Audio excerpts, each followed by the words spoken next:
Keep going to verse 9. 1 Samuel 18:9.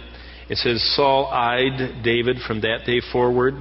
And then look at verse 12 of chapter 18. Now Saul was afraid of David. Look at this. Because the Lord was with him. Here's the next way to waste our lives. Look upon others that God is blessing with suspicion and jealousy. If you see God's blessing in someone else's life, be suspicious of them and be jealous. We can't serve God by jealousy.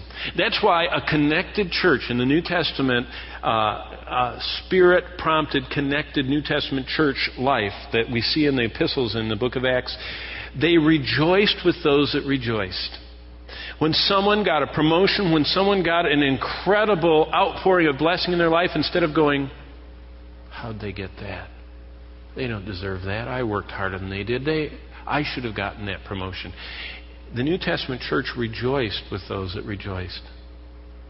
And they didn't rejoice with those that sorrowed. They sorrowed with those that sorrowed. You see the connection? You see that the spirit of jealousy and suspicion does not come in the realm of God's blessing. It detracts from it. Saul was driven by a lust for self-desire. He wanted to keep others from having something he wanted for himself. That is the worst form of jealousy. Jealousy darkens our eyes to anything good about someone else. In Saul's mind, David was unable to ever measure up to Saul's expectations. Saul neither treasured nor sought God's blessing, God's favor, or God's presence, or even God's involvement in his life. He valued himself. He neglected God, and he feared David because the Lord was with him. What a tragic, misdirected life. If you want to waste your life, look upon others that God is blessing with suspicion and jealousy. God says, you can't serve me with jealousy.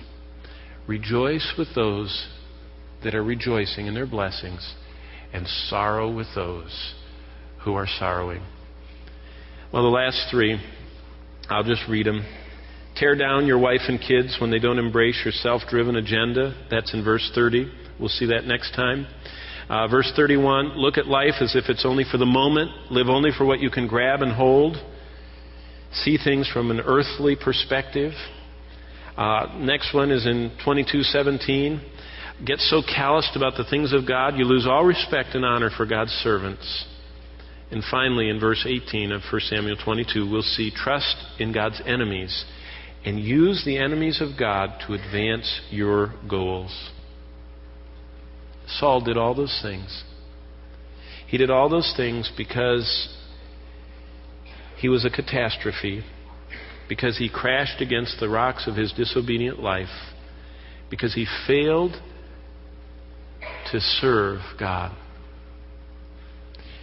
I remember my good friend I went through school with, Jim Berg, he had this little saying, and I think you probably heard it. He teaches high school and college students, and he always says the same thing over and over. Only two choices on the shelf. Pleasing God or pleasing self. Which one did Saul make? He pleased himself. He used his anger to advance his agenda. He used his impatience to advance his agenda. He used his rash words. He was driven by his agenda at everyone else's expense, including God's. And he wasted his life. The answer for us is humble yourself in the sight of God. Submit to God. Draw near to God. Serve God.